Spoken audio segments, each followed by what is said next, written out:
Hello, welcome to Sumo Biology online classes. So today we are going to discuss regulation of gene expression, basically lack operon. इस part को discuss करने जा रहे हैं, ठीक है जी। रेगुलेशन ऑफ जीन एक्सप्रेशन चालू करते चलिए। Regulation of gene expression refers to a very broad term that may occur at various levels, considering that gene expression results in the formation of a polypeptide chain. It can be regulated at several level. तो regulation of gene expression, कई सारी बातें आ रही हैं। बिल्कुल basic से चालू करूंगा और आप समझिए करीब आधे पौने घंटे में ये लेक्चर खत्म कर दूंगा। व्हाट इज़ जीन, सबसे पहले तो ये समझिए, फिर जीन एक्सप्रेशन क्या है, फिर उसका रेगुलेशन क्या है। Gene is a segment of DNA which have a coded information for a certain character. Gene DNA का वो टुकड़ा है, segment of DNA which have a coded information for a certain character. DNA का वो टुकड़ा जिसके पास जानकारी है किसी एक लक्षण के लिए, कैरेक्टर के लिए। तो जीन जो डीएनए का एक भाग है, डीएनए क्या है, डीएनए डीऑक्सीराइबोन्यूक्लियोटाइड, एक लंबा पॉलीमर है। It is a long polymer of deoxyribonucleotide. तो उसका एक छोटा सा टुकड़ा जिसके पास जानकारी है किसी विशेष लक्षण के लिए, वो है जीन। और जीन का एक्सप्रेशन क्या है? जीन का एक्सप्रेशन आपने सेंट्रल डोगमा पढ़ा होगा। जीन अपने को एक्सप्रेस करेगा। कैसे एक्सप्रेस करेगा? तो जैसे आप क्लास में होते हो, अपने को एक्सप्रेस करते हो यस मैम बोल के या यस सर बोल के, अपनी प्रेजेंस को जाहिर करते हो, ऐसे ही जीन अगर किसी के सेल में कोई जीन, पर्टिकुलर जीन है, वो अपने को एक्सप्रेस करेगा। कैसे एक्सप्रेस करेगा? जीन थोड़ी ना बोल पाएगा कि हाँ सर मैं प्रेजेंट हूँ। जीन क्या है? डीएनए का टुकड़ा। वो डीएनए पे बनेगा मैसेंजर आरएनए।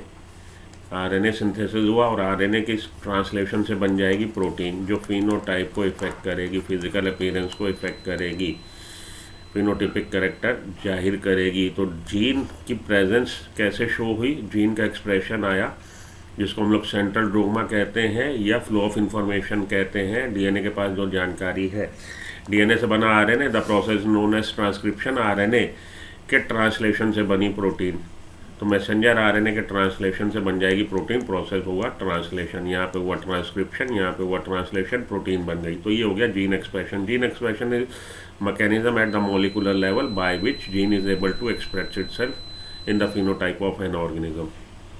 हो गया वो जीन एक्सप्रेशन। तो जीन एक्सप्रेशन, कई सारी बातें करी हम लोगों ने। जीन क्या है, जीन एक्सप्रेशन क्या है।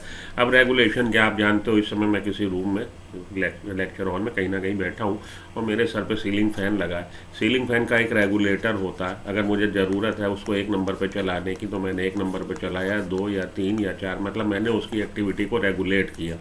रेगुलेटर लगा होता है। इसी तरह से जीन का रेगुलेशन करने की ज़रूरत है। क्यों ज़रूरत है? हम लोग की जो बॉडी है, हर बॉडी में, ह्यूमन बीइंग की हर बॉडी में डीएनए है, न्यूक्लियस है। हम लोग यूकैरियोटिक सेल है, न्यूक्लियस है। न्यूक्लियस के अंदर क्या है? डीएनए। और डीएनए क्या है भैया? डीएनए ही तो कंडेंस होकर क्रोमोसोम बना रहा है। और यही डीएनए के टुकड़े के पास जीन जानकारी है। हमारी सेल की, हमारी बॉडी की हर सेल में same gene, same genetic material, same DNA है। लेकिन आप जानते हैं हर सेल्स का काम अलग अलग है। जैसे कि हम बात करें हमारी सलाइवरी ग्लैंड्स जो सिक्रीट करती है सलाइवा, तो सलाइवा का सिक्रीशन जो हो रहा है सलाइवरी ग्लैंड्स में, तो सर्टेन जीन है। उन जीन के एक्सप्रेशन से मानिए सलाइवा का कोई कंपोनेंट बन रहा है। सलाइवा भैया आप जानते हो उसमें फ्लूइड भी है, उसमें इलेक्ट्रोलाइट भी है, उसमें टाइलिन एंजाइम भी है, कई सारी चीज़ें मिलकर सलाइवा बना रही है और बक्कल कैविटी में पोर किया जा रहा है। सलाइवरी ग्लैंड्स की जो सेल है, उन सेल्स में वही जीन्स हैं जो हमारी स्किन की सेल्स में भी जीन्स हैं, ठीक है जी। लेकिन स्किन सलाइवा थोड़ी ना बनाती। सलाइवा कौन बनाएगा? Salivary gland. तो पर्टिकुलरली वहाँ पे उन जीन्स का एक्सप्रेशन आना ज़रूरी है जो सलाइवा बना रहे हैं, ठीक है। लेकिन हमारी स्किन की सेल्स में सलाइवा बनने की ज़रूरत नहीं है। जीन तो उनके पास भी वही है, क्योंकि हम लोग की बॉडी में जितनी भी सेल्स हैं उसमें जेनेटिक मटेरियल सेम है। तो ये जीन है जिसकी वजह से मानिए टीयर्स बनते हैं। ये जीन है जिसकी वजह से मानिए सलाइवा बनता है। ये जीन है जिसकी वजह से मानिए पेप्सिन एंजाइम बनता है। तो भैया आपको पता है गैस्ट्रिक ग्लैंड्स में जो एंजाइम, जो सेल्स है वो पेप्सिन बना रही, वो सलाइवा या टीयर्स थोड़ी ना बना रही। तो वहाँ पे इन जीन्स को शट कर दिया जाएगा, रेगुलेट किया जाएगा, बंद कर दिया जाएगा कि तुम्हारी ज़रूरत यहाँ नहीं है एक्सप्रेस होने की। इसी तरह से जो हमारी आँख में लक्राइमल ग्लैंड है, लक्राइमल ग्लैंड सिक्रीट कर रही है टीयर्स, तो लक्राइमल ग्लैंड टीयर्स सिक्रीट करने के लिए वहाँ पे जो जीन्स हैं वो तो एक्टिवेट है, बाकी के सलाइवा बनाने वाले जीन्स शट है, कह लीजिए नहीं काम कर रहे, या गैस्ट्रिक ग्लैंड्स में जो जीन्स एक्टिव हैं जिनकी वजह से पेप्सिन एंजाइम बन रहा वो जीन्स शट है, काम नहीं कर रहे, ऑफ मोड में है, रेगुलेटेड है, रेगुलेशन किया जा रहा है कि तुम्हारी ज़रूरत नहीं है एक्सप्रेस करने की यहाँ पे। अब बात समझे आप।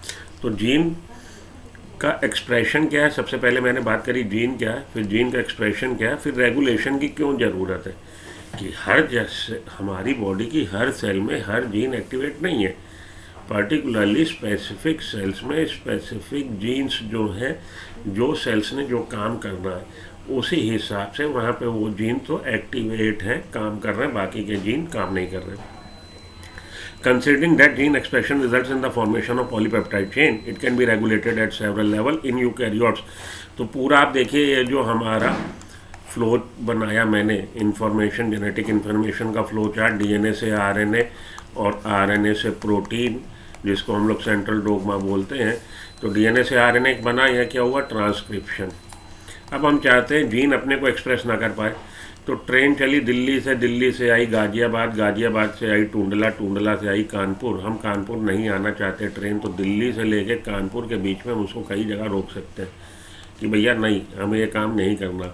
तो डीएनए से आरएनए ना बनवाएं हम, तो जीन का एक्सप्रेशन नहीं आएगा, या आरएनए बन गया तो आरएनए का हम ट्रांसलेशन ना होने दें तो भी ये प्रोटीन नहीं बनेगी, जीन का एक्सप्रेशन जो है शट हो गया। अब आप जानते हैं कि यूकैरियोटिक सेल्स में जो आरएनए बनता है वो हेटेरोजेनस न्यूक्लियर आरएनए बनता है, एचएनआरएनए बनता है, जिसमें ज़रूरत होती है प्रोसेसिंग की, कैपिंग टेलिंग की। तो या तो आरएनए तो बना एचएनआरएनए, लेकिन हमने उसकी प्रोसेसिंग नहीं होने दी, जीन का एक्सप्रेशन नहीं आएगा, प्रोटीन नहीं बनेगी। या आप जानते हैं कि यूकैरियोटिक सेल में वेल डिफाइंड न्यूक्लियस है, मतलब जेनेटिक मटेरियल के चारों तरफ न्यूक्लियर मेम्ब्रेन है, आरएनए का सिंथेसिस हुआ न्यूक्लियस में और वो फिर साइटोप्लाज्म में आएगा, ये हमारे जो न्यूक्लियर पोर है इससे निकल के साइटोप्लाज्म में आएगा, हम इसको बाहर ही ना आने दें यूकैरियोटिक सेल, तो भी एक्सप्रेशन नहीं होगा। तो यही यहाँ पे बताया गया कि यूकैरियोटिक सेल में जीन का जो एक्सप्रेशन हो रहा है उसका रेगुलेशन इन 4 जगहों पे 4 स्टेप पे हो सकता है। ट्रांसक्रिप्शन लेवल पे, फॉर्मेशन ऑफ प्राइमरी ट्रांसक्रिप्ट, हम ट्रांसक्रिप्शन ना होने दें, प्रोसेसिंग लेवल पे प्रोसेसिंग ना होने दें, transport of messenger RNA from nucleus to the cytoplasm, इसको हम किसी तरह रोक दें, या ट्रांसलेशन लेवल पे हम ट्रांसलेशन ना होने दें। ये तो हो गई यूकैरियोटिक सेल की बात। लेकिन प्रोकैरियोटिक सेल में आप जानते हैं प्रोसेसिंग नहीं होती, एचएनआरएनए, ये जो एचएनआरएनए की एक्सॉन इंट्रॉन जो हैं उसमें प्रोसेसिंग, स्प्लाइसिंग होती है, कैपिंग टेलिंग होती है, प्रोसेसिंग की ज़रूरत हमारे प्रोकैरियोटिक सेल में नहीं है। तो इस लेवल पे हम जो चीज़ आपने दिल्ली से चले, मैंने आपको बताया था कि दिल्ली से चले आ गए आप गाजियाबाद, गाजियाबाद से आप आ गए टूंडला, टूंडला से आप आ गए कहाँ पे, कानपुर, और एक सीधी ही ट्रेन आ रही है, वो इस बीच में इन सब को स्टेशन को बाईपास कर रही है। तो आप केवल इन जगहों पे थोड़ी ना फिर रोक सकते हो, फिर आप उसी के दौरान में ये जो दिल्ली से कानपुर डायरेक्ट ट्रेन है आप कहीं रोक सकते हो। कहने की बात ये है कि प्रोकैरियोटिक सेल में प्रोसेसिंग होती नहीं, तो उस लेवल पे आप रेगुलेशन नहीं कर सकते। Transport of messenger RNA from nucleus to cytoplasm होता नहीं, क्योंकि वेल डिफाइंड न्यूक्लियस नहीं है, genetic material is not bound by nuclear membrane. तो ये काम आपका यूकैरियोटिक सेल में इन स्टेप पे आप रेगुलेशन कर सकते हो। प्रोकैरियोटिक सेल में ट्रांसक्रिप्शन ना हो या ट्रांसलेशन ना हो, 2 स्टेप पे आप रेगुलेशन कर सकते हो। चलिए आगे। The genes in all cells in a cell are expressed to perform a particular function। genes का particular function है, वो express हो रहा है। For example, if an enzyme called beta-galactosidase is synthesized by E. coli, it is used to catalyze the hydrolysis of a disaccharide। बीटा-galactosidase का काम क्या है, ये डाइसैकेराइड जो हमारा लैक्टोज है उसको तोड़ेगा ग्लैक्टोज और ग्लूकोज में। The bacteria use them as a source of energy, bacteria इसको यूज करता है as a source of energy. Hence if the bacteria do not have lactose around them to be utilise for source of energy, they would no longer require the synthesis of enzyme beta galactosidase. अब समझो आप, अगर आपकी diet में protein है ही नहीं, ठीक है जी, आप प्रोटीन फ्री डाइट ले रहे हो, तो आपको पेप्सिन एंजाइम अगर ना बने तो क्या ज़रूरत है, ना बने भाई, पेप्सिन रेनिन ना बने, हमें इन एंजाइम्स की ज़रूरत क्या है, प्रोटीन के डाइजेशन के लिए। और प्रोटीन आप फ्री डाइट ले रहे हो, तो आपके जीन्स का अगर एक्सप्रेशन शट हो जाए, आपके पास ये मैकेनिज़्म हो कि पेप्सिन के एंजाइम को आप शट करा दो, आप शट करा दोगे। वही चीज़ यहाँ बताई गई है कि अगर E coli cell E coli cell का काम क्या है? हाइड्रोलिसिस ऑफ डाइसैकराइड लैक्टोज, ये जो बीटा ग्लैक्टोसाइडेज है इसका काम है कि लैक्टोज को तोड़ेगा ग्लैक्टोज और ग्लूकोज में। ये आपका डाइसैकराइड है, ये आपके मोनोसैकराइड है। The bacteria use them as a source of energy. Bacteria galactose और ग्लूकोज को सोर्स ऑफ एनर्जी के तौर पर यूज करता है। Hence if the bacteria do not have lactose around them to be utilize as source of energy, they would no longer require the synthesis of enzyme beta galactosidase. अब आपका bacteria ऐसे medium में है, जिस medium में, ऐसे environment में, ऐसी सेल्स, ऐसी जगह पे है जहाँ पे लैक्टोज प्रेजेंट ही नहीं है। तो लैक्टोज अगर प्रेजेंट ही नहीं है तो उसको लैक्टोज के मेटाबॉलिज्म करने के लिए रिक्वायर्ड एंजाइम बनाने की कोई ज़रूरत नहीं है। तो बीटा ग्लैक्टोसाइडेज बना के क्या करेगा? Therefore in simple terms it is the, तो दूसरे शब्दों में हम बोले, आसान शब्दों में, मेटाबॉलिक फिजियोलॉजिकल और इन्वायरमेंटल कंडीशन है that regulate the expression of gene, जो रेगुलेट कर रही है जीन के एक्सप्रेशन को। यहाँ से आपका इंपॉर्टेंट है ये लाइन, समझ लीजिए, यहाँ से क्वेश्चन फॉर्म हो सकता है। सिंपल टर्म में मेटाबॉलिक फिजियोलॉजिकल और इन्वायरमेंटल कंडीशन है that regulate the expression of gene. तो अगर ये लाइन उन्होंने आपको दे दी कि रेगुलेशन ऑफ जीन का जो regulate the expression of gene, क्या कंडीशंस हैं, जो कंडीशंस चाहिए होती हैं जीन के रेगुलेशन के लिए। तो मेटाबॉलिक फिजियोलॉजिकल और इन्वायरमेंटल कंडीशन ऑल ऑफ 3 दे दिया। तो आप जो वहाँ पे इन्वायरमेंटल कंडीशन में हो सकता है अपना टिक लगाओ, मेटाबॉलिक और फिजियोलॉजिकल में लगाओ। तो ध्यान से समझ लीजिए, in simple terms metabolic physiological और इन्वायरमेंटल कंडीशन है that regulate the expression of gene. The development and differentiation of embryo into adult organism are also a result of coordinated regulation of expression of several set of gene। बहुत important line है, कह रहा है जी embryo आप जानते हैं zygote बना, कैसे बना? 2 गैमीट के फ्यूजन, मेल और फीमेल गैमीट के फ्यूजन से male haploid gamete, female haploid gamete, यहाँ बन गया जाइगोट। जाइगोट में डिवीजन होंगे और डाइगोट से बन जाएगा एम्ब्रायो, और एम्ब्रायो फाइनली एक ऑर्गेनिज्म को, मल्टीसेलुलर ऑर्गेनिज्म को मतलब उससे विकसित होगा जाए हमारे एम्ब्रायो से। तो एम्ब्रायो से एडल्ट ऑर्गेनिज्म का बनना ये भी रिजल्ट है किस चीज़ का? Coordinated regulation. सूर्य ताल से रेगुलेशन हुआ expression of several sets of gene. ये भी इंपॉर्टेंट लाइन है, इसको भी आप ध्यान से समझ लीजिए। तो development of differentiation of embryo into adult organism also result of coordinated regulation of expression of several sets of gene. ठीक है जी, कोऑर्डिनेटेड में रेगुलेशन किया गया जीन एक्सप्रेशन का, सेवरल सेट्स ऑफ जीन का, जिससे कि एम्ब्रायो डेवलप हो गया किसमें? एडल्ट ऑर्गेनिज्म में। इन प्रोकैरियोट्स, अब प्रोकैरियोट पे आइए, control of rate of transcription initiation is the predominant site for control of gene expression. जैसे कि बात हुई 4 स्टेप हैं यूकैरियोटिक सेल में। सबसे पहला कि ट्रांसक्रिप्शन, उसके बाद प्रोसेसिंग, कैपिंग, टेलिंग, उसके बाद transfer of mature messenger RNA into cytoplasm, चौथा ट्रांसलेशन। लेकिन आपको भी मैंने एक्सप्लेन किया कि ये 2 स्टेप ट्रांसक्रिप्शन और ट्रांसलेशन, 2 स्टेप प्रोकैरियोट में केवल बचते हैं। ट्रांसक्रिप्शन, कि ट्रांसक्रिप्शन ना होने दीजिए आप, या उसकी स्पीड को रेगुलेट कर दीजिए, या ट्रांसलेशन ना होने दीजिए। प्रोकैरियोटिक सेल में इन 2 स्टेप पे आप जीन के एक्सप्रेशन को रेगुलेट कर सकते हैं। ठीक है जी। तो इन दोनों में भी प्रीडोमिनेंट साइट क्या? Transcription initiation. कि ट्रांसक्रिप्शन का इनिशिएशन ना होने दें, या उसको हम जितना कम कर दें कि ट्रांसक्रिप्शन ना हो। दोनों में से प्रोकैरियोटिक सेल इस स्टेप को फेवर कर रही है, इसी स्टेप पे ज़्यादा रेगुलेशन किया जा रहा है जीन का। In a transcription unit the activity of RNA polymerase at given promoter is in turn regulated by interaction of accessory protein.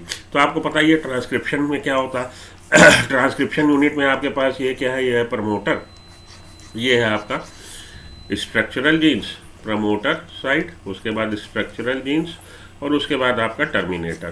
तो प्रमोटर पे आके कौन अटैच होगा? DNA dependent RNA polymerase. तो आप किसी तरह डीएनए डिपेंडेंट आरएनए पॉलीमरेज की एक्सेसिबिलिटी टू प्रमोटर साइट, उसको किसी तरह इफेक्ट कर दें। कौन इफेक्ट कर रहा है? एसेसरी प्रोटीन इफेक्ट कर रही है, which effect is ability to recognise start site, जो इसकी क्षमता को प्रभावित कर रही है। किसकी क्षमता को? डीएनए डिपेंडेंट आरएनए पॉलीमरेज की क्षमता को, कि वो ये हमारे कहाँ पे जी? ये हमारे प्रमोटर साइट को लोकेट करेगा, उससे जाके अटैच होगा और इनिशिएशन करेगा किसका? ट्रांसक्रिप्शन का।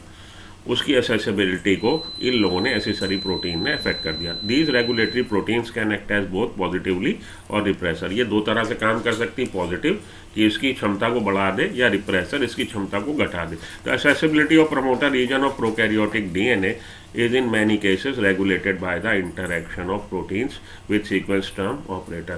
तो ये जो प्रमोटर रीजन को, जो प्रोकैरियोटिक डीएनए की प्रमोटर रीजन कि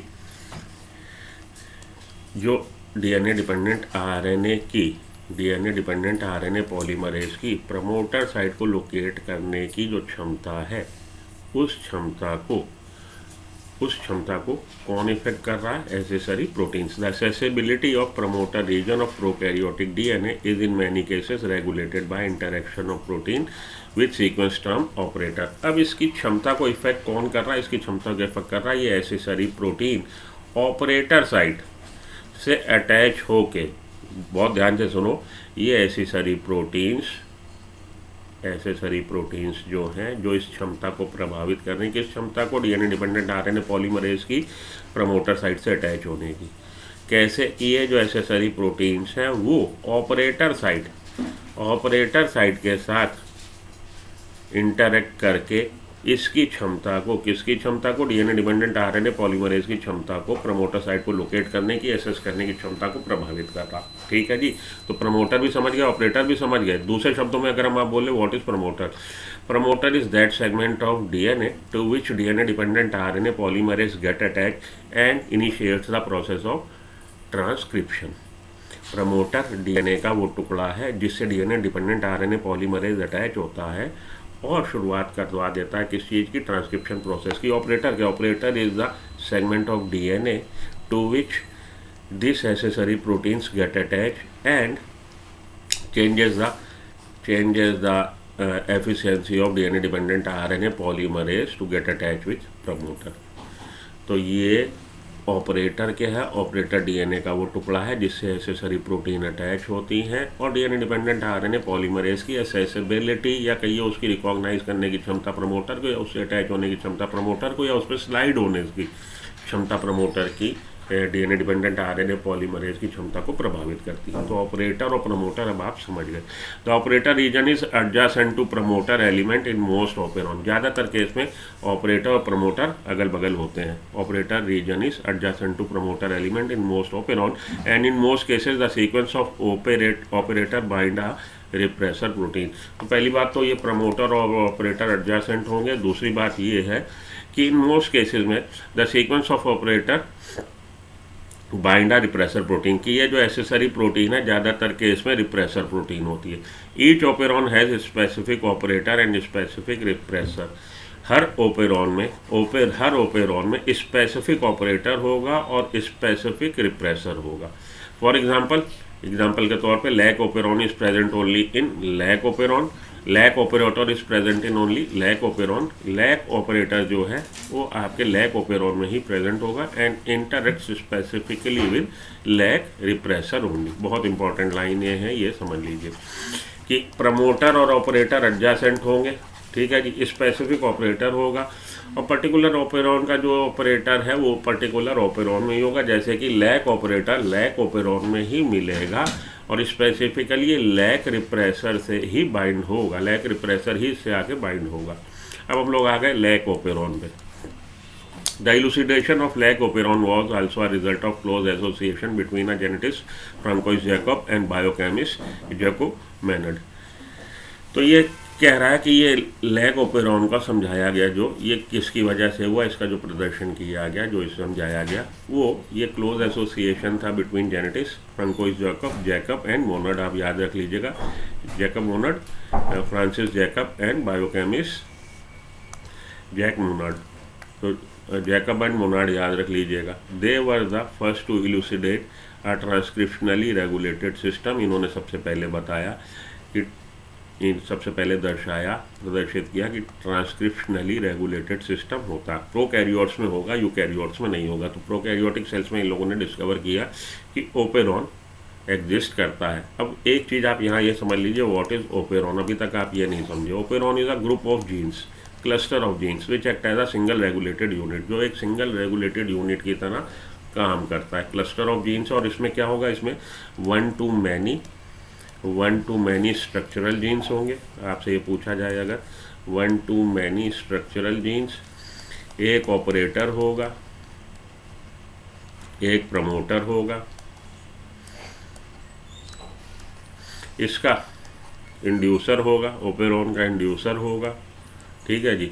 तो स्ट्रक्चरल जीन्स है, ऑपरेटर है, प्रमोटर है, एसेसरी प्रोटीन है और इंड्यूसर है। इतनी चीज़ें ओपेरॉन बनाती है। तो operon is a group of gene, एक ग्रुप है जीन, क्लस्टर ऑफ जीन्स है जो इकट्ठे एक साथ एक यूनिट की तरह काम करता है।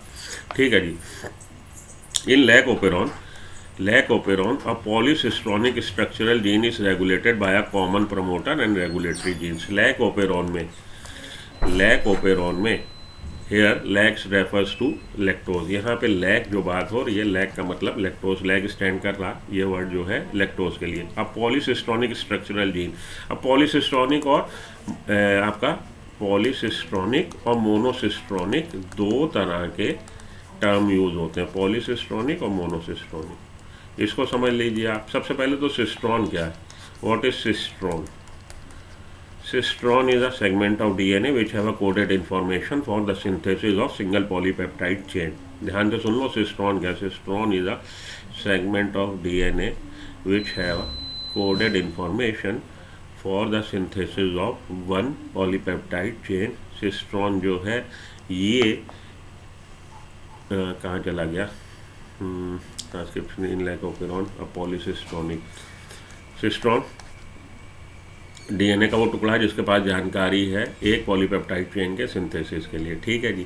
अब पॉलीसिस्ट्रॉनिक जीन क्या है? पॉलीसिस्ट्रॉनिक जीन वो जीन होता है जिसके ट्रांसक्रिप्शन से जो मैसेंजर आरएनए बना, ये जो मैसेंजर आरएनए बना, इसके ट्रांसलेशन से मल्टीपल पॉलीपेप्टाइड चेन बने, वो कहलाएगा पॉलीसिस्ट्रॉनिक जीन। और मोनोसिस्ट्रॉनिक जीन वो जीन है जिसके ट्रांसक्रिप्शन से जो मैसेंजर आरएनए बना, उस मैसेंजर आरएनए के ट्रांसलेशन से एक ही तरह की पॉलीपेप्टाइड चेन बने। ठीक है जी, वो कहलाएगा मोनोसिस्ट्रॉनिक। पॉलीसिस्ट्रॉनिक जीन या पॉलीसिस्ट्रॉनिक मैसेंजर आरएनए प्रोकैरियोटिक की विशेषता है, और मोनोसिस्ट्रॉनिक जीन या मोनोसिस्ट्रॉनिक मैसेंजर आरएनए किसकी विशेषता है? यूकैरियोटिक सेल की। यहाँ पे कह रहा है in lac operon A polycistronic structural gene is regulated by common promoter. Polycistronic messenger gene जो है, पॉलीसिस्ट्रॉनिक स्ट्रक्चरल जीन जो है, उसको रेगुलेट कौन कर रहा है? एक ही प्रमोटर, एक प्रमोटर ये पॉलीसिस्ट्रॉनिक जीन को रेगुलेट कर रहा है। एंड रेगुलेटरी जीन्स, ठीक है, regulated by a common promoter and regulatory gene. Common promoter होगा और कॉमन रेगुलेटरी जीन होगा। ठीक, such arrangement is very common in bacteria and referred as operon. ये आपके इस तरह के जो अरेंजमेंट है कि पॉलीसिस्ट्रॉनिक जीन, उसका रेगुलेशन सिंगल ऑपरेटर से, सिंगल प्रमोटर से कॉमन प्रमोटर, एक ही प्रमोटर है जो इन तीनों को रेगुलेट कर रहा है, और रेगुलेटरी जीन, और एक ही रेगुलेटरी जीन है, एक ही आपका प्रमोटर है और एक ही रेगुलेटरी जीन है जो इन स्ट्रक्चरल जीन्स को रेगुलेट कर रहा है। इस तरह का अरेंजमेंट जो है वो ओपेरॉन कहलाता है और बैक्टीरिया में प्रोकैरियोटिक सेल में कॉमन है। To name few other example, lac operon, tryptophan operon, हमारा हिस्टिडीन ओपेरॉन, वेलाइन ओपेरॉन और एराकिडोनिक ओपेरॉन, ये आपके अदर एग्जांपल हैं ओपेरॉन के। तो ओपेरॉन के अगर आपसे अदर एग्जांपल एक्सेट्रा और भी सारे कहीं हैं, पूछा ना जाएगा, लेकिन चलिए, ये lac operon, tryptophan operon, arachidonic operon, histidine operon, valine operon, ये और एग्जाम्पल हैं हमारे ओपेरॉन के। आपसे लैक ओपेरॉन से रिलेटेड ही क्वेश्चन आता है। चलिए आगे चले। The lac operon consist of one regulatory gene. Lac operon में क्या है? एक रेगुलेटरी जीन है, the gene I. Here the I does not refer to inducer, rather it is derived from the word inhibitor. यहाँ पे जो आई gene है, जो रेगुलेटर जीन है, उसको आई से डिनोट कर रहा है। यहाँ पे आई का मतलब इंड्यूसर नहीं है, आई का मतलब क्या है? इनहिबिटर। एंड 3 स्ट्रक्चरल जीन, और 3 स्ट्रक्चरल जीन है ZYA। The I gene codes for repressor of the lac operon. I gene किसके लिए कोड कर रहा है? रिप्रेसर के लिए, लैक ओपेरॉन के रिप्रेसर के लिए। Z gene codes for beta galactosidase, Z gene beta galactosidase के लिए कोड कर रहा है, which is primarily responsible for the hydrolysis of disaccharide. Beta galactosidase क्या करेगा? लैक्टोज को तोड़ देगा ग्लैक्टोज और ग्लूकोज में, lactose into its monomeric units galactose and glucose. The Y gene codes for permease. Y gene permease के लिए code कर रहा है, which increases permeability of the cell to beta galactosidase. जो क्या करेगा? परमिएज करेगा, परमिएबिलिटी इंक्रीज कर देगा of the cell to beta galactosidase. The A gene codes for transacetylases. Hence, all the 3 genes product in lac operon required for metabolism of lactose. और ये तीनों ही gene किसके लिए रिक्वायर्ड है? मेटाबॉलिज्म ऑफ लैक्टोज के लिए। तीनों जीन का जो प्रोडक्ट है भाई, जेड जीन क्या बना रहा? Beta galactosidase. बीटा ग्लैक्टोसाइडेज क्या करेगा? लैक्टोज को तोड़ देगा ग्लैक्टोज एंड ग्लूकोज में। वाई जीन क्या कर रहा? वाई जीन परमिएज के लिए कोड कर रहा। परमिएज का काम क्या है? परमिबिलिटी बढ़ा रहा बीटा ग्लैक्टोसाइडेज के लिए। बीटा ग्लैक्टोसाइडेज के लिए परमिबिलिटी बढ़ा रहा। The A gene codes for trans acetylase. और इन तीनों का ही ये जो बने आपके एंजाइम परमिएज, ट्रांस एसिटाइलेज और हमारा बीटा ग्लैक्टोसाइडेज, इन तीनों का काम क्या है? मेटाबॉलिज्म ऑफ लैक्टोज को प्रभावित करते हैं। In most other operon as well the genes present in the operon needed together to function in the same or related metabolic pathway. ज़्यादातर ओपेरॉन में ये जो क्लस्टर ऑफ जीन है, इनका काम क्या है?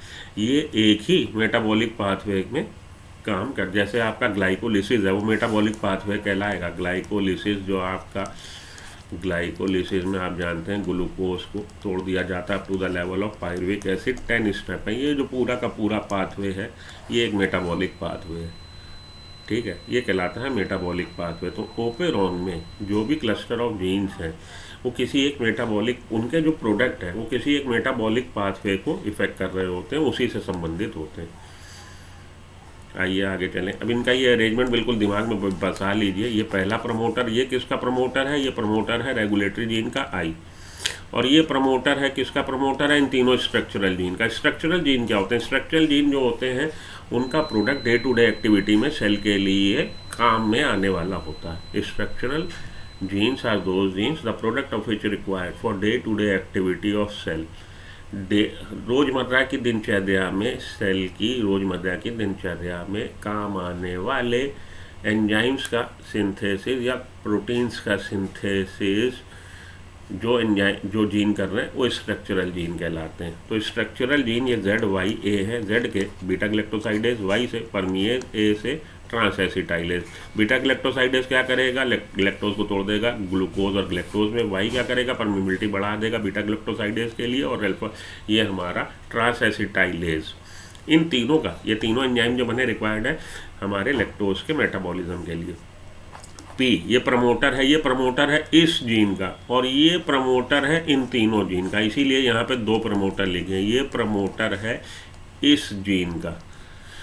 तो इस जीन का अगर ट्रांसक्रिप्शन और ट्रांसलेशन होना है तो आके DNA dependent RNA polymerase promoter से अटैच होगा, इसका ट्रांसक्रिप्शन कर देगा। इसका ट्रांसक्रिप्शन बंद कर दिया तो क्या बन गया? रिप्रेसर मैसेंजर आरएनए बन गया। उसके ट्रांसलेशन से क्या बन गया? रिप्रेसर प्रोटीन बन गई। ये रिप्रेसर प्रोटीन जाके किससे अटैच हो गई? तो भैया आप जानते हैं रिप्रेसर प्रोटीन जाके एसेसरी प्रोटीन है जो किसको इफेक्ट कर रही है? डीएनए डिपेंडेंट आरएनए पॉलीमरेज की क्षमता को कि वो प्रमोटर साइड से या तो उसको लोकेट ना कर पाए या बाइंड हो तो आगे स्लाइड ना कर पाए। यहाँ पे आके अटैच हो गई क्या चीज़ जी? हमारी रिप्रेसर प्रोटीन। अब इस पर अगर डीएनए डिपेंडेंट आरएनए पॉलीमरेज पहली बात तो इसको एक्सेस नहीं कर पाएगा, एक्सेस कर लेगा तो इस पर प्रॉपरली स्लाइड नहीं कर पाएगा, स्लाइड नहीं कर पाएगा तो इन तीनों का ट्रांसक्रिप्शन नहीं होगा। ट्रांसक्रिप्शन नहीं हुआ तो मैसेंजर आरएनए बना नहीं। मैसेंजर आरएनए जब बना नहीं तो उसका ट्रांसलेशन जब बना ही नहीं तो ट्रांसलेशन, जब लड़का पैदा ही नहीं हुआ तो मुंडन कहाँ हो जाएगा? पहले लड़का तो पैदा हो तब तो मुंडन होगा। तो जब यहाँ पे मैसेंजर आरएनए बना नहीं मतलब जीन का एक्सप्रेशन शर्ट हो गया, एंजाइम बने नहीं क्योंकि चाहिए ही नहीं है भाई, चाहिए ही नहीं है एंजाइम। इस समय लैक्टोज उसको मिल ही नहीं रही कोलाई को तो वो एंजाइम बना के क्या करेगा? ठीक है, ओके आगे चलिए। Lactose is a substrate. Lactose substrate है बीटा ग्लैक्टोसाइडेज का, regulate switching on and off operon. और ये रेगुलेट करता है switch off and on operon का, hence it is termed as inducer. तो ये इंड्यूसर है, लैक्टोज इंड्यूसर है किसका? लैक ओपेरॉन का। It in the absence of a preferred carbon source such as glucose, if lactose is provided in the growth medium of bacteria the lactose is transported into the cell through the action of permease. कह रहा है जी उसका, किसका? E coli की बात हो रही है। ई कोलाई का प्रेफर्ड कार्बन सोर्स, जैसे शाकाहारी की मांसाहारी। मानिए आप शाकाहारी हैं, आप ग्लूकोज से काम चला रहे हैं, शाकाहारी हैं आप, लेकिन ज़रूरत पड़ी, आप फंस गए किसी ऐसी जगह, किसी ऐसी कंट्री में जहाँ पे कोई ऑप्शन नहीं, आपको मांसाहारी भोजन पे, वेजिटेरियन से नॉन वेज पे स्विच ऑन होना पड़ेगा। भैया जिंदा रहना है तो रहना है, मांसाहारी आप हो गए।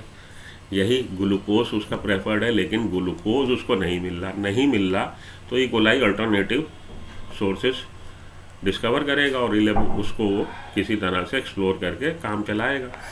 अब ग्लूकोज नहीं है लेकिन लैक्टोज है, ठीक है जी, लैक्टोज है provided in the growth medium of bacteria, उसके मीडियम में जहाँ पे आपने आप कल्चर बना रहे हो किसका, इकोलाई का, लैब में, और पेट्री डिश में आपने ऐसा मीडियम दे दिया कि उस मीडियम में लैक्टोज है, ग्लूकोज नहीं है।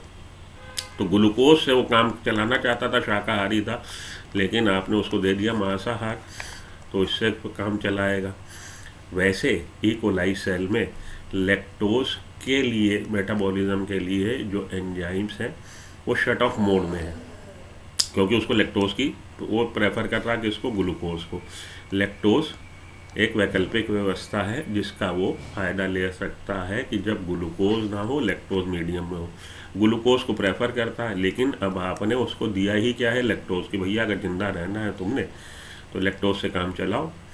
आपने कल्चर मीडिया में उसको लैक्टोज दिया, ग्लूकोज तो दिया ही नहीं, तो वो लैक्टोज से काम चलाएगा। ठीक है, तो if lactose is provided in the growth medium bacteria, the lactose is transported to the cell. Lactose अंदर आ जाएगा, कहाँ से, मीडियम से, इसकी इकोलाई की सेल में, through the action of परमिएज। Action of परमिएज कुछ ना कुछ, ये भले शट ऑफ मोड में है लैकोपेरोन। अब आपको ये तो यूनिट बंद है, तो परमिएज कैसे बन गया बेटा, थोड़ा बहुत बनता रहता है। Remember, a very low level of expression of lac operon has to present in the cell all the time. थोड़ा बहुत कुछ बनता रहता है, शट ऑफ मोड में तो है। जैसे आप घर पे जाते हो, एमसीबी गिरा जाते हो कि घर की बत्तियाँ, बिजली का बिल कहा है, लेकिन एक बत्ती आप हल्की सी 0 वाट की जलती छोड़ जाते हो कि मीटर की कुछ यूनिट बढ़ जाए, वरना आपको ये जो इलेक्ट्रिसिटी बोर्ड वाले हैं, पीडीएफ का आपको बिल उठा के भेज देंगे कि आपका मीटर ख़राब है, मीटर में रीडिंग तो उससे की उतनी है। वैसी ही व्यवस्था यहाँ पे है कि ये तो शट ऑफ मोड में है अभी लैकोपेरोन, लेकिन कुछ ना कुछ थोड़ा बहुत परमिएज बन रहा है। उस परमिएज की वजह से क्या होगा, लैक्टोज अंदर आ जाएगा। कहाँ अंदर आ जाएगा बेटा, इकोलाई सेल में आ जाएगा। Lactose can not enter the cell, अगर नहीं होगा तो लैक्टोज एंटर नहीं हो पाएगा। The lactose then induces the operon in the following, तब ये आके उसको शट ऑफ मोड से ऑन मोड में कर देगा। Repressor of the operon is synthesized all the time.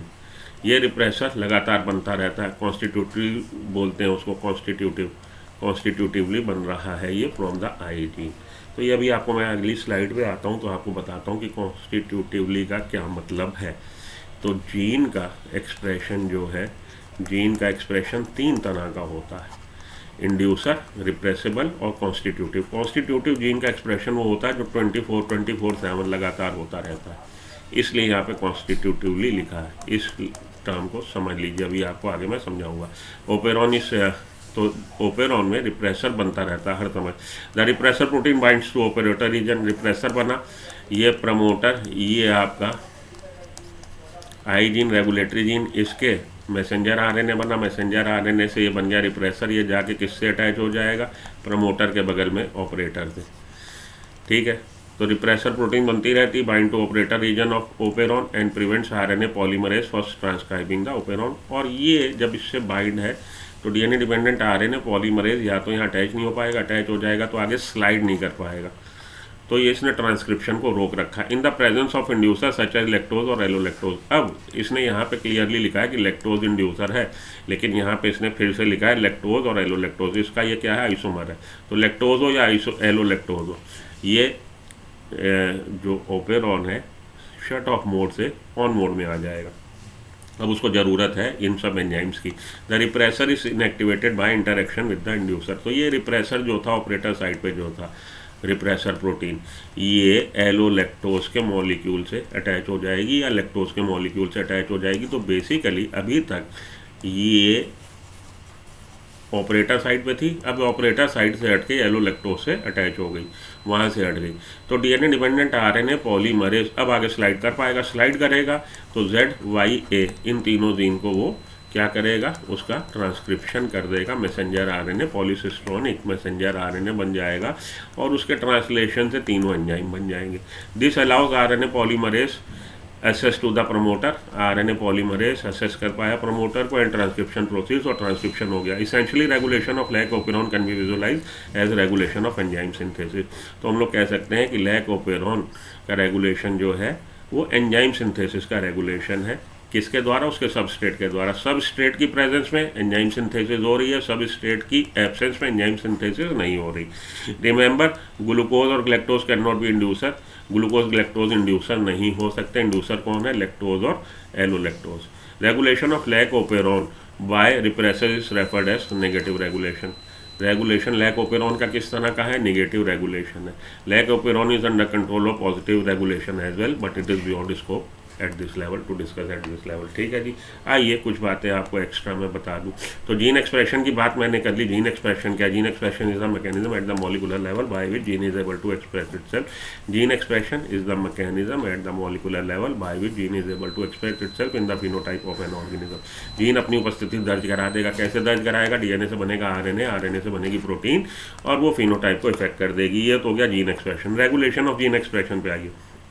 The control over the functioning of gene is called regulation. Gene की functioning को कंट्रोल करना वो रेगुलेशन ऑफ जीन एक्सप्रेशन है। Regulation of gene expression can be exerted 4 level, 4 level पे हो सकता है। वो चारों लेवल हम लोग यूकैरियोटिक सेल का डिस्कस कर चुके। अब जीन एक्सप्रेशन यहाँ पे आओ एक्स्ट्रा, इसकी वो ले लीजिएगा आप क्या screenshot.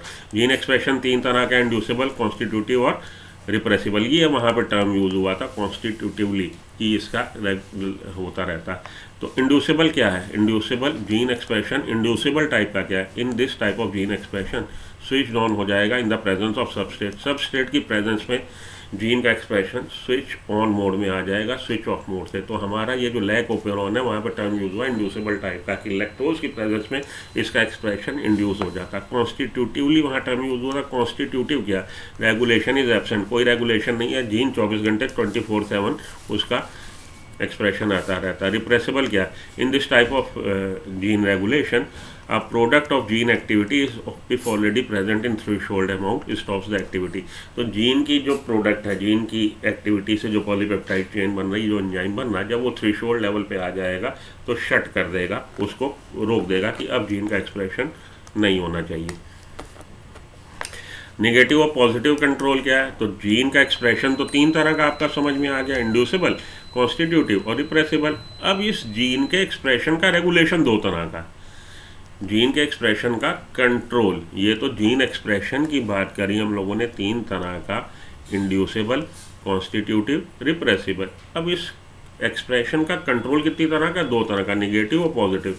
The product of regulatory gene, I gene, regulatory gene shuts the expression then it's called negative. तो हमारा लैक ओपेरॉन क्या? यही आपसे पूछा जाता है। ये इंड्यूसिबल टाइप का है और अंडर किस टाइप इंड्यूसिबल टाइप का है ओपेरॉन, और आपसे पूछा जाएगा कि अंडर किस तरह के कंट्रोल है? अंडर नेगेटिव कंट्रोल है।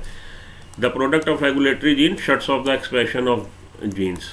रेगुलेटरी जीन क्या कर रहा है? एक्सप्रेशन को शट करा रहा है, तो नेगेटिव कहलाएगा। The product of regulatory gene activates expression. अगर ये प्रोडक्ट रेगुलेटरी जीन का प्रोडक्ट, उसने बोला ना ज़्यादातर जो बन रही रिप्रेसर प्रोटीन बन रही है, आपकी बुक में दे रखा, अगर रेगुलेटरी जीन का प्रोडक्ट इन्हांस कर दे जीन की एक्टिविटी को, एक्सप्रेशन को, तो पॉजिटिव कंट्रोल कहलाएगा। तो हमारा लैक ओपेरॉन कैसा है? इंड्यूसिबल टाइप का लैक ओपेरॉन है और अंडर नेगेटिव कंट्रोल है। यही आपसे पूछा जाता। Expression of gene coding for enzyme is required. अब ये एक्सप्रेशन जीन का कब चाहिए भैया? हमें तब चाहिए जब सबस्ट्रेट पे एंजाइम काम करेगा और उसको प्रोडक्ट में बदलेगा। तो अगर सबस्ट्रेट ही नहीं है, अगर आप नॉनवेज खा ही नहीं रहे हो, प्रोटीन खा ही नहीं रहे हो, तो पेप्सिन ना बने तो आपको कोई फ़र्क पड़ेगा? कोई फ़र्क नहीं पड़ेगा। उसी तरह से ई कोलाई को अगर आप ग्लूकोज दे रहे हो, तो लैक्टोज के मेटाबॉलिज्म के लिए जो एंजाइम रिक्वायर्ड है, क्या ज़रूरत है बनाने की? नहीं ज़रूरत है। तो ये हमारा शट ऑफ मोड में रहेगा। लेकिन जब लैक्टोज उसको मिल रहा है और ग्लूकोज नहीं मिल रहा, वो लैक्टोज का मेटाबॉलिज्म करना चाहता है, तो ये एंजाइम रिक्वायर्ड है जो लैक्टोज को बदलने के इसमें उसका मेटाबॉलिज्म करवा दें। सीधी सी बात।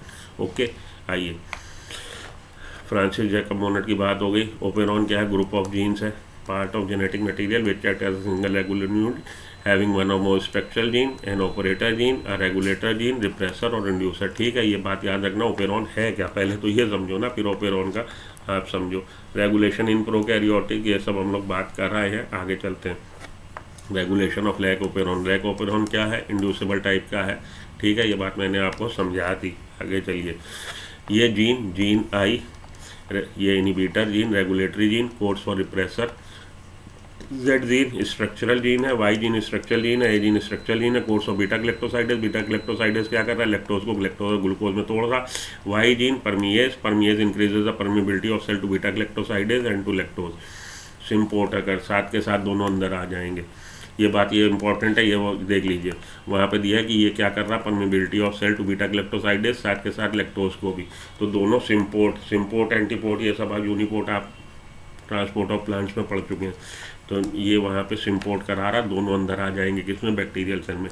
ए जीन स्ट्रक्चरल जीन है, codes for trans acetylase, question यही सब पूछे जाते हैं आपसे। ठीक, देखिए इन द एब्सेंस ऑफ, जब इंड्यूसर नहीं है, लैक्टोज नहीं है, ये रिप्रेसर प्रोटीन तो ये तो बन ही रही है 24 घंटे 24/7, ये जाके इससे अटैच हो गई। लेकिन जब प्रेजेंस है कौन, लैक्टोज और एलोलैक्टोज, तब क्या होगा, तब लैक्टोज और एलोलैक्टोज की प्रेजेंस में जो रिप्रेसर प्रोटीन बनी वो ऑपरेटर पे ना बाइंड होकर इसके साथ बाइंड हो गई। ठीक, तो यहाँ पे डीएनए डिपेंडेंट आरएनए पॉलीमरेज इससे अटैच होगा, स्लाइड करके आगे चलेगा, इन तीनों का ट्रांसक्रिप्शन हो जाएगा। तो एक आपका पॉलीसिस्टोनिक मैसेंजर आरएनए बन गया, उसके ट्रांसलेशन से बीटा ग्लैक्टोसाइडेज बन गया, परमिएज बन गया, और उससे ट्रांस एसिटाइलेज भी बन गया, जो कि रिक्वायर्ड है आपके किसके, लैक्टोज के मेटाबॉलिज्म के लिए। The lac operon consist of one regulatory gene, ये सब बातें रट लीजिए, इनकी सीक्वेंस रट लीजिए, यही सब आपसे पूछा जाता है, और इनका काम क्या है ये आप रट लीजिए। ठीक है, आगे चलिए। हाँ जी, इंड्यूसर कौन है, इंड्यूसर है लैक्टोज और एलोलैक्टोज, ये बात याद रखिएगा। If lactose is provided to the growth media, absence of any carbon सोन, ये सब बातें हो चुकी हैं। आगे चलिए, हाँ कुछ भी इसमें एक्स्ट्रा नहीं। Regulation in absence of inducer, ये भी आपको समझा दिया। Regulation, enzyme needed for metabolic, सब बातें हो चुकी हैं। आगे चलता हूँ।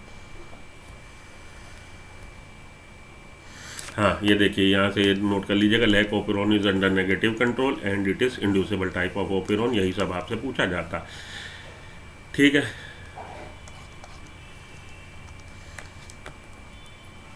ट्रिप्टोफान ओपेरॉन, ट्रिप ओपेरॉन के लिए ये लिख लीजिए, it is an example of repressible negative regulation. ये एक बार क्वेश्चन आपका शायद जिपमर में पूछा जाएगा। रिप्रेसेबल नेगेटिव रेगुलेशन है, वो इंड्यूसेबल था, ये रिप्रेसेबल टाइप का और अंडर नेगेटिव रेगुलेशन है, ये बात आप याद रख लीजिएगा। Regulation of gene expression in a prokaryotic cell can occur at the level of transcription के लेवल पर, ट्रांसलेशन, प्रोसेसिंग, स्प्लाइसिंग के लेवल पर नहीं, ऑप्शन हो जाएगा ए एंड सी। ठीक है, चलिए आगे। All of the following are part of an operon, NEET 2017 में क्वेश्चन आया था, कह रहा है जी ओपेरॉन के कौन कौन से भाग हैं, कौन कौन से पार्ट हैं। ऑपरेटर है, प्रमोटर है, स्ट्रक्चरल जीन है, इनहांसर नहीं होता, enhancer is not a part of operator, मतलब पर हमारे ओपेरॉन के। सिलेक्ट द करेक्ट मैच, तो जैकब और मोनस ने क्या लैक ओपेरॉन को उसने डिस्कवर किया और उसको इन्होंने समझाया है। तो आंसर ये भी नीट आपका 2018 में आया question. E coli the lac operon switch down, switch down कब हो जाएगा, स्विच डाउन हो जाएगा लैक्टोज की प्रेजेंस में। लैक्टोज की प्रेजेंस में क्या होगा, repressor bind to, lactose is present and it RNA polymerase binds to. Switch on mode में कब आया, lactose is present and it is bind to repressor. ये जो रिप्रेसर प्रोटीन बनी, आई जीन, रेगुलेटर जीन, जो प्रोटीन उसके messenger RNA से जो प्रोटीन बन रही है वो ऑपरेटर से ना बाइंड होके लैक्टोज से बाइंड हो जाए, तो ये स्विच ऑन मोड में आ जाता है। ठीक है, तो ये पूछा गया है जी स्ट्रक्चरल जीन्स की सीक्वेंस क्या है, तो आप जानते हैं स्ट्रक्चरल जीन्स की सीक्वेंस ZYA है। ओके, चलिए आगे। Which enzymes will be produce in a cell when there is nonsense mutation in LAC-Y gene. LAC-Y gene में नॉनसेंस म्यूटेशन होने से क्या होता है, नॉनसेंस म्यूटेशन होने से जो डीएनए की सीक्वेंस है उससे जो मैसेंजर आरएनए बनेगा, डीएनए भाई म्यूटेशन क्या, mutation is sudden abrupt change in genetic material. तो either the number of nucleotide get change or the sequence of nucleotide get change or the type of nucleotide get change, वो होता है mutation. Mutation कई तरह का, उसमें से nonsense mutation ऐसा होता है कि ये जो मैसेंजर आरएनए बने इसमें स्टॉप कोडॉन आ जाए कहीं भी, तो इसका जब ट्रांसलेशन होगा तो प्रोटीन नहीं बन पाएगी। मतलब Z ये जो जीन है इसके से क्या बन रहा था, Z जीन से बन रहा था बीटा ग्लैक्टोसाइडेज, इससे बन रहा था परमिएज। तो बीटा ग्लैक्टोसाइडेज तो बनेगा ना, परमिएज बनेगा ना, ट्रांस एसिटाइलेज बनेगा। तो हमारा आंसर क्या हो जाएगा, which enzyme will be produce, कौन सा एंजाइम प्रोड्यूस होगा, केवल बीटा ग्लैक्टोसाइडेज होगा। तो नॉनसेंस कोडॉन, नॉनसेंस म्यूटेशन से क्या हुआ है, नॉनसेंस म्यूटेशन से ये हमारा स्टॉप कोडॉन आ गया है। ठीक है, Jacquem and Monod studied lactose metabolism in E. coli, proposed operon concept. Operon concept applicable for all prokaryotes, prokaryotes के लिए एप्लीकेबल है। When does the lac operon switch on? Switch on कब होगा, जब हमारा lactose is present and bind to repressor. Lactose present होगा और repressor से बाइंड हो जाएगा। देखिए यहाँ पे आइए, E coli with muted Z gene का म्यूटेशन हो गया, lac operon can not grow in medium containing only lactose as the source of energy. भैया इसका म्यूटेशन हो गया तो बीटा ग्लैक्टोसाइडेज बनेगा नहीं, तो ये क्या होगा, they can not synthesize functional galactosidase, तो ग्लैक्टोसाइडेज बनेगा नहीं तो लैक्टोज का ब्रेक डाउन नहीं होगा इनटू ग्लैक्टोज एंड ग्लूकोज, तो भैया सोर्स ऑफ एनर्जी वो यूज़ नहीं कर पाएगा। तो यहाँ पे आके आपका ख़त्म। अच्छा चलिए, which of the following can not act as inducer, inducer के तौर पे एलोलैक्टोज काम कर सकता है, और कौन काम कर सकता है, ग्लूकोज और ग्लैक्टोज काम नहीं कर सकते। हमारा आंसर क्या हो जाएगा, ऑप्शन 1 और 3। तो यहाँ पे आके आपका लैक ओपेरॉन ख़त्म। इसमें आप पढ़ लीजिए और आखिरी तक आप आ गए। आपको लेक्चर अच्छा लगा लाइक कर दीजिए, चैनल सब्सक्राइब कर दीजिए। और क्या आपको आने वाले दिनों में टॉपिक, अब देखिए बहुत कम समय है, केवल 50 दिन बचे हैं, तो जो टॉपिक आप पढ़ना चाहते हैं कमेंट सेक्शन में बताइए, मैं केवल उन्हीं टॉपिक की वीडियोस डालूंगा। मिलते हैं ब्रेक के बाद। Good luck, good bye, have a nice day, thank you.